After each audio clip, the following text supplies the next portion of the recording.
The Saudi central bank loads up on gold, baby boomers burn through savings, and a stock market crash. Today, I read an article on ZeroHedge.com, written by Tyler Durden, likely a pseudonym for writers at Zero Hedge, titled, Saudi's central bank caught secretly buying 160 tons of gold in Switzerland. According to the author, ever since the West immobilized Russia's dollar assets in February of 2022, those with diplomatic disagreements with the West are increasingly exchanging their dollars for physical gold. Saudi Arabia is the latest country after China and Thailand, of which I have found cross-border trade statistics showing it has shifted from being price sensitive to a price driver. Here are my thoughts. When I read things like this, it makes me wonder how long the US dollar will remain the world's reserve currency. Are other countries losing faith in the dollar? Or are they preparing for a plan to dethrone the dollar in the future? I'll let you answer that question in the comment section below.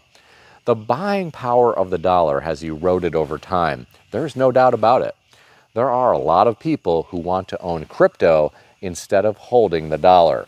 I read Trump's sons have started a new crypto company called World Liberty Financial. It will be interesting to see how that pans out. For me, I prefer gold and silver. They have had value for thousands of years, and they are tangible. They are also used for industrial purposes, but to each their own. I read another interesting story today on Yahoo Finance, put out by Business Insider, and written by Juliana Kaplan and Noah Scheidlauer, titled, Some Baby Boomers Are Burning Through Their Retirement Savings to Pay for Cancer Treatments. Then they have to go back to work. According to the authors, some older Americans are sacrificing their life savings to pay for their medical treatments. It means they can't retire, and they are struggling to pay their bills or afford groceries. The authors went on to say, Social Security, insurance, and their life savings aren't enough. Well, my friends, I hate to hear about this. It's a sad state of affairs for some people here in America. In my opinion, this is a glimpse into what is to come for millions more in the future. However bad the retirement crisis in America is today, it will likely be far worse for younger generations as they age. Getting back to the article, the authors went on to talk about how the American Cancer Society estimates over 2 million new cancer diagnoses and about 600,000 cancer deaths this year in the U.S. About 40% of people with a cancer diagnosis deplete their life savings within the first 2 years, while cancer survivors are 2.7 times more likely to file bankruptcy. Well, my friends, this is terrible information. I hate to hear about people who worked hard their entire lives and then they burn through their savings as they attempt to save their lives.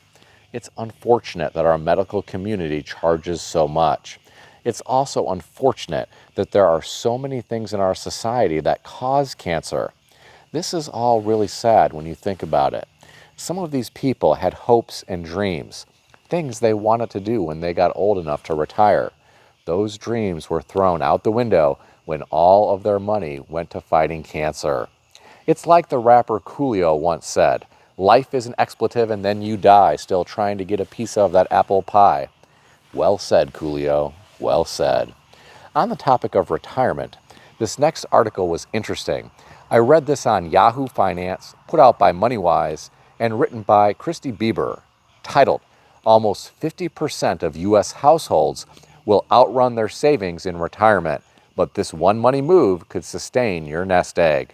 According to the author, Americans are in serious trouble when it comes to retirement. Around 45% are at risk of running out of savings during their senior years, according to a new research report from the Morningstar Center for Retirement and Policy Studies. Well, my friends, I'm not surprised to hear about this. As time goes on, I suspect this percentage will increase further. Many Americans simply don't have the money to set aside for retirement. They are trying to survive paycheck to paycheck right now. There are others who can't even do that. They rely on credit cards to survive because their bills are more than what they can handle with the money they are bringing home from work. It is a sad state of affairs here in America for many people, and I think it is going to get far worse in the future. The next article I read was on foxbusiness.com, written by Jasmine Bayer, titled, CEO of JP Morgan warns U.S. of economic fate worse than a recession, the worst outcome. The author of this article referenced JP Morgan CEO Jamie Dimon as saying, the worst outcome is stagflation, and by the way, I wouldn't take it off the table. The author went on to say, the economic consequences of stagflation may cause retirement savings to go down as well as the stock market to crash. It was last seen in the U.S. during the 1970s, according to Investopedia. Well, my friends, I don't think your average American is ready for this. I don't think a lot of young investors are ready for this either. Many have grown up in a world where things just continue to go up. In my opinion, things have been quite artificial for the past decade and a half. Many believe Fed intervention has resulted in a variety of asset bubbles, and maybe they're right. Only time will tell. I think it is interesting that the author discussed a stock market crash. The author didn't say a correction, she said a crash. Imagine the pain that would cause.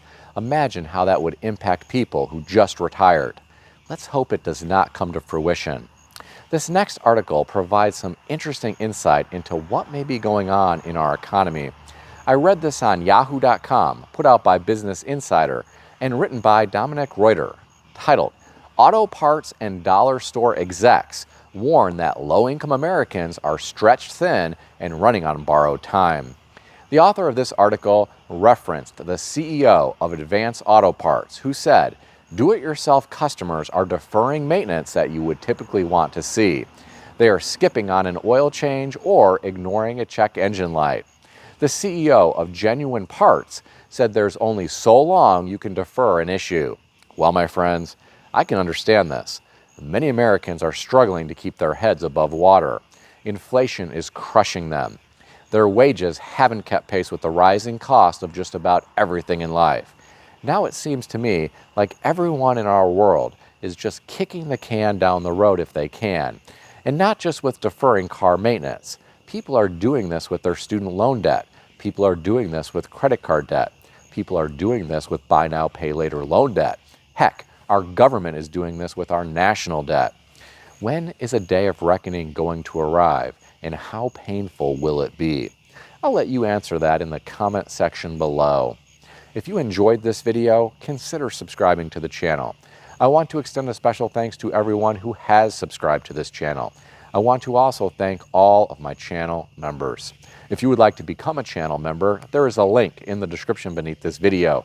You can read more about the different membership levels. Please also check out some of the great books that I suggest you consider reading in the description below. I've included Amazon affiliate links to these books. As an Amazon associate, I earn from qualifying purchases. Stay healthy and wealthy. I'll see everyone in the next video.